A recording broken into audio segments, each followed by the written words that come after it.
Echoes in Cedar Ridge. The first thing Emma noticed about Cedar Ridge was the sound. Not the wind in the pines or the murmur of the river down in the canyon, but the silence underneath all of it, a deep, steady quiet that made her own thoughts sound too loud. She pulled into the staff parking lot a little after sunset, her beat-up Subaru ticking softly as the engine cooled. The air smelled like dust and sap, and something faintly metallic from the storm that had rolled through earlier. "Welcome to your big reset," she thought. A handwritten sign on the ranger station door pointed her to seasonal housing, cabins 3-6. She grabbed her backpack from the passenger seat, slung it over one shoulder, and started walking the gravel path, her boots crunching in the dark. Somewhere deep in the trees, an owl called once, low and calm, like it knew she was there and wasn't particularly impressed. Cabin 4 had her name taped to the door, Emma Hale in black marker on a slip of paper. Seeing it made this feel real in a way the online application and the interview on Zoom never had. "Okay," she whispered. "You did it. You actually left." The cabin was tiny but clean. Twin bed, small dresser, a narrow desk under the window. She set the mug on the desk, dropped her backpack on the bed, and sat down. Her phone didn't buzz. No new messages. She already knew it wouldn't. But hope had a way of hanging on like a bad habit. On the nightstand was the thing she'd brought even though she'd told herself not to. A get well soon card with a cartoon bear on the front. Her brother's handwriting sprawled all over the inside in blue ink, messy, alive. He'd never gotten well. Emma picked up the card, then set it back down before the ache in her chest could turn into something worse. Outside, the trees whispered to each other. The quiet of the park pressed gently against the cabin walls, patient and unhurried. For the first time since the funeral, she let herself lie down fully dressed and not think about what tomorrow would demand from her. Out here, the only thing the world seemed to expect was that she make it to morning. Chapter 2. Orientation started at 8 sharp. The next day, Emma sat at a long wooden table in the ranger station with 3 other seasonal hires. A college kid named Tyler with a sunburn already forming on his nose. A woman in her 30s with hiking boots that cost more than Emma's car. And a retired teacher who'd introduced herself as Nancy and insisted everyone call her Nan. At the front of the room, Ranger Castillo clicked to the next slide of his PowerPoint. "Cedar Ridge is smaller than the big-name parks you've heard of," he said, leaning on the table like he'd given this talk 100 times and still cared about every word. "But people treat nature the same way here as anywhere else. They get lost. They ignore warning signs. They try to take selfies with elk. Your job is to help them go home in one piece." He pointed to the map on the screen. "These trails here are your main area for the first couple of weeks. Pine Loop, Elk Run, Overlook Point. You'll answer questions, remind folks about staying on the trail, and pick up trash. If you see anything weird, footprints off trail, unauthorized campsites, someone acting reckless, you radio it in. Don't try to be a hero. Understood?" They all nodded. Emma liked him immediately. His voice had the rough edges of someone who'd spent years outside, but there was kindness under it too. He went over radio protocol, emergency procedures, and the difference between a curious black bear and one that needed to be taken seriously. When he finished, he closed his laptop and looked at them one by one. "Last thing," he said. "This place has a way of getting into your bones. Even on your days off, you might find yourself back on the trail instead of in town. That's fine. Just remember the rules apply to you too." Everyone chuckled. Emma didn't. Her days off were the whole reason she was here. The idea of disappearing into the trees without anyone needing anything from her had been the only thing that made sense when everything else fell apart.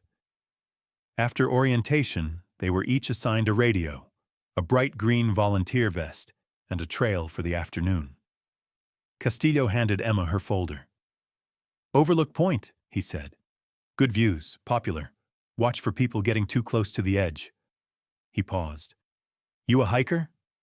"Yeah," she said. "At least, I used to be." "Good," he replied. "The mountain doesn't care how you're feeling, so it helps to know what your body is up for. Drink water, take breaks. If the weather turns, you turn with it." She nodded again, hugging the folder a little too tightly. He studied her face for a second, like he saw more than she wanted him to. "First week's always the strangest," he added softer. "Give it time." Chapter 3. The trail climbed steadily through dense pine, the air cool and resin thick. Emma walked at an easy pace, the gravel crunching under her boots, the radio at her hip occasionally crackling with distant voices. "Hail! This is Station," came Castillo's voice once. "You doing okay out there?" She pressed the talk button. "Yeah, all good on Overlook." "Copy that." She clipped the radio back and kept going. The park felt different than the forests she'd grown up near back in Ohio. The sky here seemed bigger somehow, the light sharper. Every so often the trees opened up and she could see the canyon spreading below, layers of red rock and shadow that looked like the earth had decided to show off. By the time she reached the overlook, her shirt was damp with sweat, and her breathing had settled into a rhythm that felt almost meditative. A wooden railing marked the official viewpoint. Beyond it, the land dropped away into a deep, jagged gorge. A river flashed silver far below. Only 2 people were there.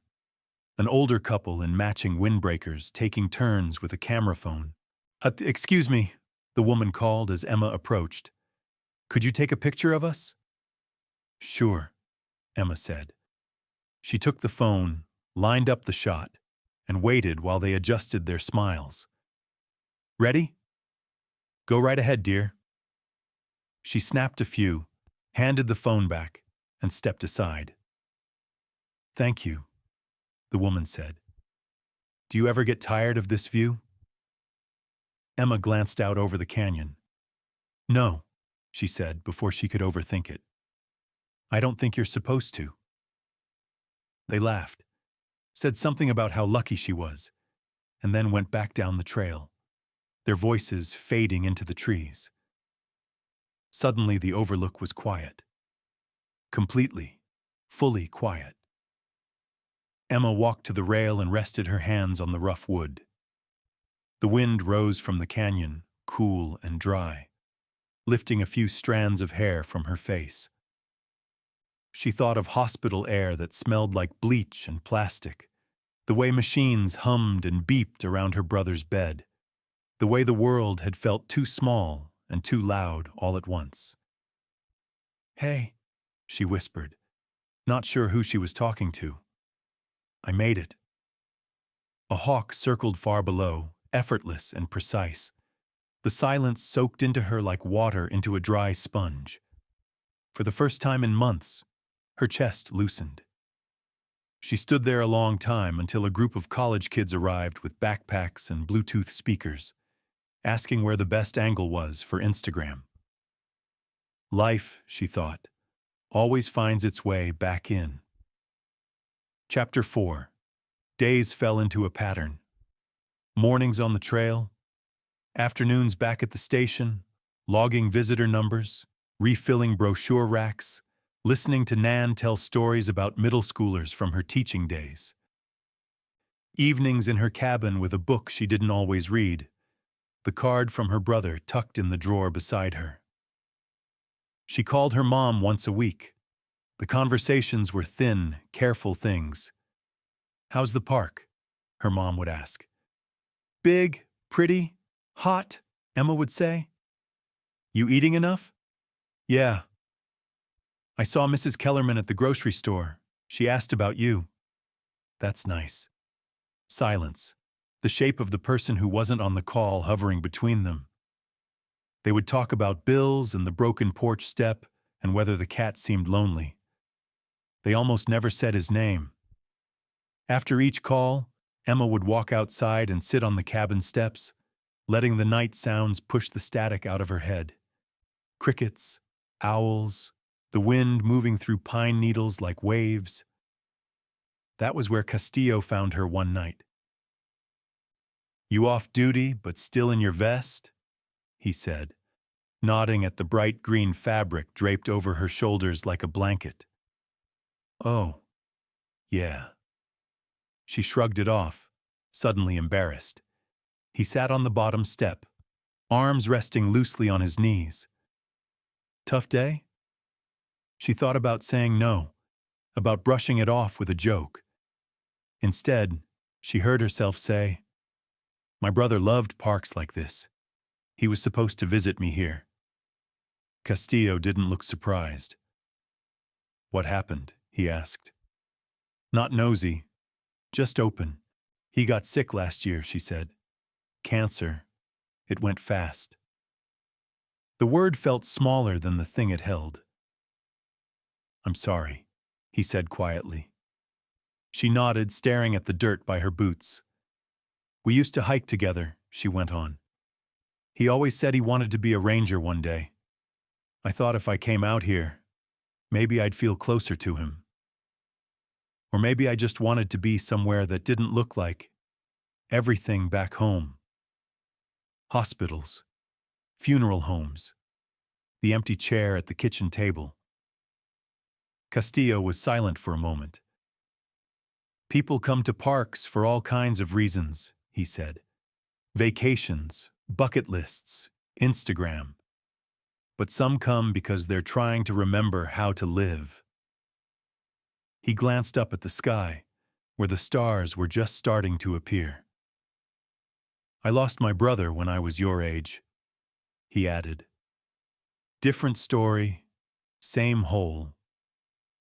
The first park I worked in, it didn't fix anything, but it gave the grief somewhere to move.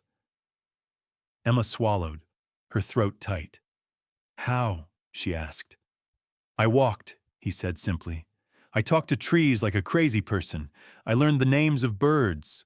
I taught lost tourists how not to die on the trail. I got up every morning, and there was something outside of me that needed attention. After a while, the pain stopped being the only thing in the room. They sat in companionable silence for several heartbeats. You don't have to tell anyone here why you came, Castillo said, but you also don't have to pretend it was just for the resume. He stood up, dusted off his hands. Tomorrow you're on Riverside Trail, he added, tone shifting back to business. Watch for kids getting too close to the water. And take care of yourself, Hale. I will, she said. This time, she almost believed it. Chapter 5. Riverside Trail was flatter than Overlook, a shady path that followed the curve of the river at the bottom of the canyon. Families liked it. So did beginner hikers and people who wanted to be in nature without breaking a sweat. By mid-morning, the path was busy. Stay on the right, folks, Emma called gently as a group of teenagers wandered side by side across the entire trail. Thank you. Ma'am, is this where we see the waterfall? Someone asked. Yep, she said. About a mile up. You'll hear it before you see it. Can we swim in the river? A little boy demanded, pointing at the slow green water. Not here, Emma replied. Too deep, and the current's stronger than it looks. There's a designated wading area near the bridge. He groaned dramatically. His dad mouthed "thank you" over his head. By early afternoon, the crowd thinned. The heat ramped up. Sweat trickled down Emma's spine. A cloud of dust on the trail ahead made her pause. At first, she thought it was just another group, but as she got closer, she realized it was one person, a girl, maybe 8 years old, sitting on a rock with her knees pulled to her chest. Her cheeks were streaked with dirt and tears. "Hey," Emma said softly, slowing her steps so she wouldn't startle her. "You okay?" The girl sniffed, swiping at her face with the back of her hand. "I lost them," she whispered. "Who?" Emma asked, even though she already knew. "My mom and dad. We were walking and then I stopped to look at a lizard and now I can't." Her voice cracked. Emma's heart dropped. She'd trained for this scenario, gone over the protocol in the classroom. But seeing a real child, alone in the big tangle of trees and shadows, was different. "What's your name?" Emma asked, crouching to the girl's eye level. "Kayla." "Okay, Kayla, I'm Emma. I work with the park." She tapped her badge. "You're not in trouble, all right? We're going to find your parents." The girl nodded, lower lip trembling. "Do you remember anything about where you last saw them?" Emma asked. Kayla pointed down the trail. There was a big rock that looked like a face. "Mom said it was nature's grumpy grandpa." Emma smiled despite herself. "I know that one," she said. "It's not far." She unclipped the radio at her hip. Chapter 6. "Station, this is Hale on Riverside," she said, keeping her voice steady. "I've got a lost child. Female, about 8. Name Kayla. We're between trail markers 4 and 5. I'm staying put until you advise." "Copy that, Hale," came Castillo's immediate reply. "We've got a call from parents looking for a girl matching that description near marker 6. Sit tight. I'm sending Ranger Lee your way." Emma clipped the radio back, relieved. "See?" she told Kayla. "Your parents already told us they're missing you. That's a good sign." Kayla's shoulders loosened a little. "Are they mad?" she asked. "I bet they're just scared," Emma said. "The same way you were. When we get you back to them, they'll probably squeeze you a little too hard, that's all." Kayla let out a small, watery laugh. Emma sat beside her on the rock. The river gurgled nearby, soothing and constant. "Do you hike a lot with them?" Emma asked. "Sometimes," Kayla said. "Dad likes it more than Mom. He says the Wi-Fi out here is terrible but worth it." "Smart guy," Emma said. Kayla glanced at her. "Do you hike alone?" she asked. "Yeah," Emma answered. "A lot." "Don't you get scared?"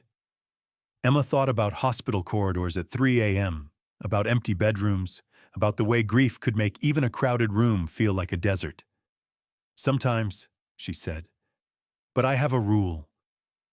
I always tell someone where I'm going, and I listen to the trail, the birds, the wind. It's hard to feel completely alone when everything's talking to you." Kayla considered this like it was a new idea. "I talked to a squirrel once," she said. "How'd that go?"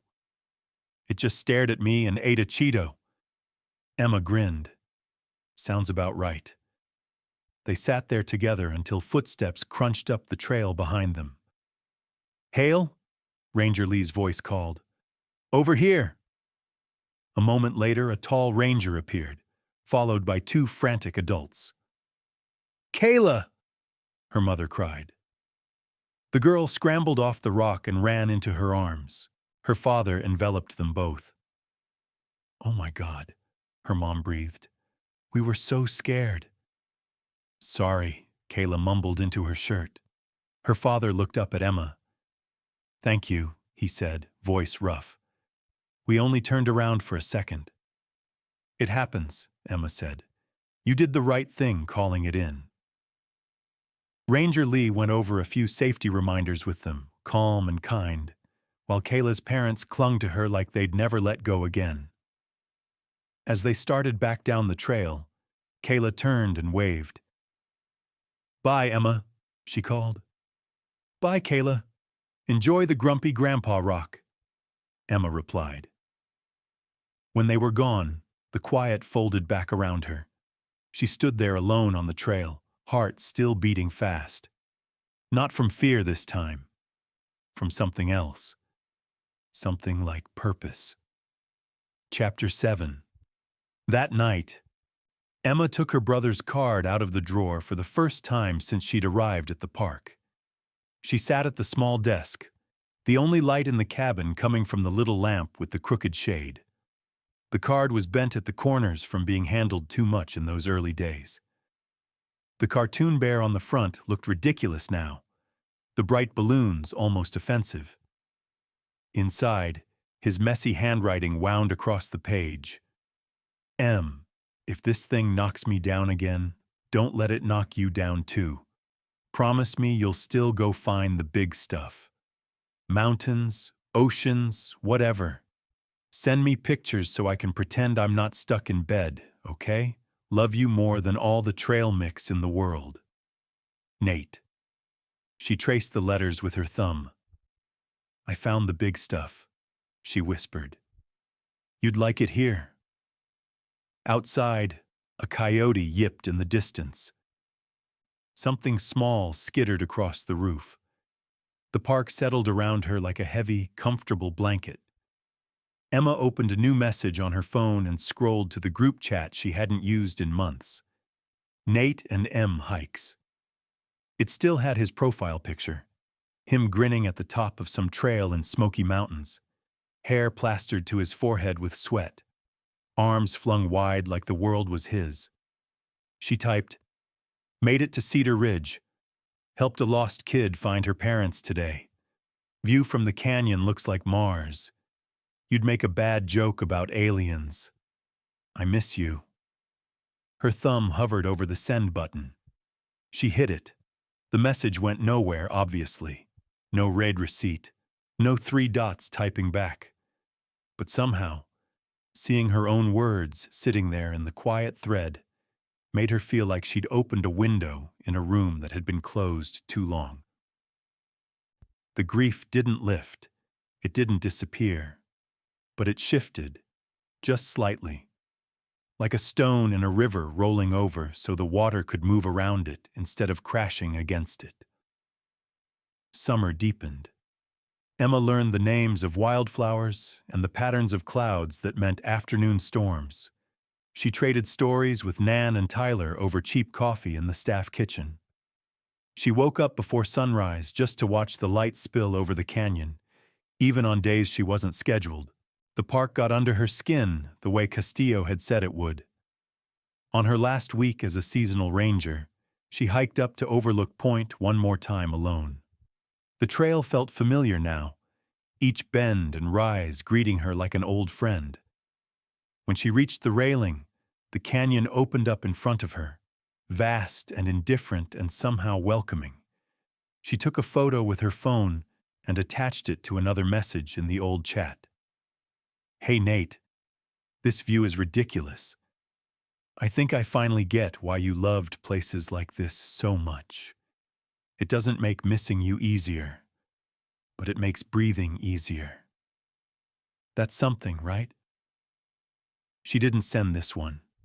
She just saved the photo and slipped the phone back into her pocket.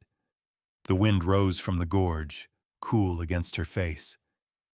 "Okay," she said out loud, to the canyon, to her brother, to herself. "I'll keep going." Somewhere below, the river moved on, never stopping, always carving, making its quiet way through rock and time. Emma turned away from the edge and headed back down the trail, boots steady on the dirt, radio at her hip, the park wrapped around her like a patient, watchful friend. She wasn't fixed. She wasn't finished. But she was no longer standing still. Out here in the wide, wild silence of Cedar Ridge, she'd remembered something important. Lonely and alone weren't always the same thing. And sometimes, when the wind moved through the pines just right, She didn't feel like either. If this story touched you, even in a small, quiet way, don't forget to like, subscribe, and share it with someone who might need a reminder that healing doesn't always look dramatic. Sometimes it's just a walk in the woods. And if you'd like more stories about resilience, hope, and the wild places that help us find ourselves again, stay with this channel. More journeys are waiting,